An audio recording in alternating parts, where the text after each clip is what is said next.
The birth story of Paris, a city that rose from ancient forests to the crown of France. Alright, let me take you on an exciting historical journey. The area around Paris, where today's capital of France stands, has been inhabited by humans for about 10,000 years. But the city of Paris itself got its name from an ancient Celtic tribe called the Parisii, who lived by the river Seine between 250 and 225 BCE. This tribe first gave the area a cool name, Lutetia. But that was just the beginning. They built forts and bridges on the river and controlled important trade routes connecting northern Europe to the south and the Mediterranean.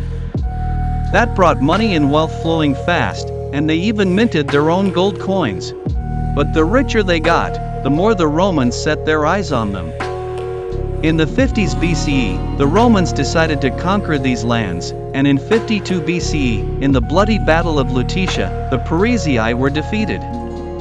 The Romans then built their new city and named it Lutetia Parisiorum. This Roman city was built right on the left bank of the Seine, and like most Roman cities, its streets ran from north to south. In the city center, there was a large square with many temples and churches. They even built a big amphitheater that could hold 15,000 people. Imagine that, while the city's population was only 8,000. But that was just the start of the story. In the 3rd century CE, a brave man named Saint Denis came and introduced Christianity to the people, not an easy task back then, since the Romans persecuted Christians. Saint Denis lost his head over it, literally, but his name lives on. The hill where he was executed is now called Montmartre, and a church was built in his memory. Later, like many other cities, Paris was overwhelmed by savage barbarian tribes. People took refuge on the island in the middle of the river, Île de la Cité, and even built the city's first defensive wall there.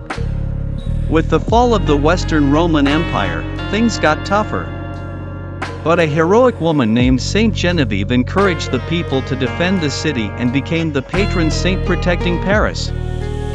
In the next era, the Franks took control of the city, and with Clovis I, Paris became the capital of the Frankish kingdom. But for a few centuries afterward, Paris faded a bit, and even Vikings attacked repeatedly. They sailed up the Seine and raided the city but couldn't take it away. With the start of the Middle Ages, Paris gained power again. King Philip II built strong walls, paved the streets, and constructed the Louvre fortress to protect the city from danger. At the same time, the city's greatest religious masterpiece began, the construction of Notre-Dame Cathedral. Alright folks, let's dive into the story of Notre-Dame Cathedral, which began construction in 1163 and took nearly 2 centuries to complete. But those soaring towers and its grand facade quickly took hold of Paris and revolutionized Gothic architecture. Around the same time, Louis IX built Sainte-Chapelle, famous for its stunning stained glass windows, a true masterpiece of medieval art housing sacred relics. By the 14th century, Paris had grown into the largest city in Europe with about 200,000 residents. Charles V expanded the city walls and built the Bastille fortress. Life for the common people was still tough. The poor and laborers made up the majority, while higher classes like craftsmen, merchants, clergy, and nobility each had their own place in society. The streets were crowded and filthy, and in the late 1340s, the Black Death arrived, killing some 50,000 people. Violence and crime were widespread, and the 100 Years' War between France and England deeply scarred Paris. In 1420, the English took control of Paris, and Henry VI of England was crowned in Notre-Dame. But by 1436, the city returned to French hands, and the population rebounded to 250,000 by 1500. Later, Francis I transformed Paris with Renaissance architecture, building bridges, fountains, and expanding the university, turning Paris into Europe's printing capital. However, in the latter half of the 16th century, religious wars broke out between Catholics and Protestants. The St. Bartholomew's Day massacre in 1572 saw thousands of Protestants killed in Paris. By the 17th century, Paris was still suffering the aftermath of these conflicts, but King Henry IV worked to rebuild the city, constructing the Place Dauphine and Pont Neuf. Even after his assassination in 1610, the city's growth didn't stop. Marie de' Medici built the Luxembourg Palace, and Louis XIII, alongside Cardinal Richelieu, built bridges and cultural institutions like the Louvre Gallery, turning Paris into the cultural capital of Europe. And finally, in 1643, Louis XIV ascended the throne, marking the start of a new era. Hey folks, ready for a story full of rebellions, street protests, and kings who were absolutely power-obsessed? The 17th century Paris was the stage for a huge uprising called the Fronde. Powerful nobles rebelled against the monarchy, and the young King Louis XIV literally fled the city to hide out in the Palace of Versailles. Yep, the king officially ran away from Paris. But the city didn't give up. They tore down the old walls, built huge tree-lined boulevards, and by 1680, Paris' population had shot up to 500,000. Most people were still poor, but a fun middle class was emerging, folks who loved cafes and theaters. When the 18th century rolled around, the famous Champs-Élysées street was built, but narrow, dirty streets were still everywhere. Big thinkers like Voltaire and Rousseau would hang out in cafes, spreading revolutionary ideas all over town. By 1789, people had totally lost trust in the monarchy, especially with the financial crisis and heavy taxes under King Louis XVI.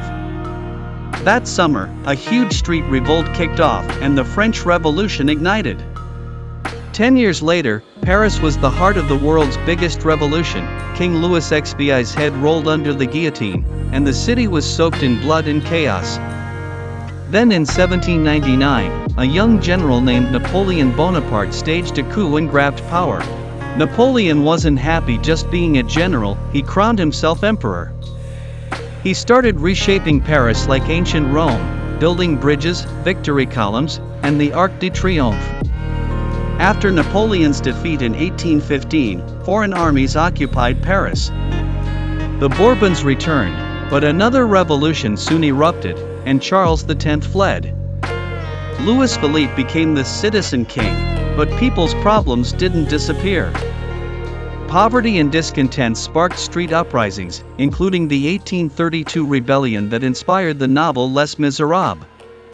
In 1848, the February Revolution kicked Louis Philippe out, and Louis Napoleon, nephew of Napoleon I, became president. But he quickly staged a coup and crowned himself Emperor Napoleon III. Now it was time for a makeover.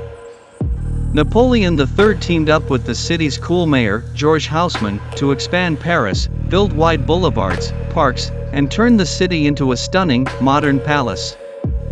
And just like that, Paris transformed from a city full of chaos into one of the most beautiful and modern cities in the world. Alright friends, check this out. Paris, a city that has risen from the ashes 1,000 times, after brutal wars and chaos, has now become the beating heart of art, culture, and global fashion. From the roar of the Paris Commune and historic defeats to the rise of the Eiffel Tower and Impressionist art, this city never gave up. Even when the Germans occupied it during World War II and darkness cast its shadow over the streets, the people of Paris never surrendered. Their resistance, hope, and love for freedom brought them back to victory.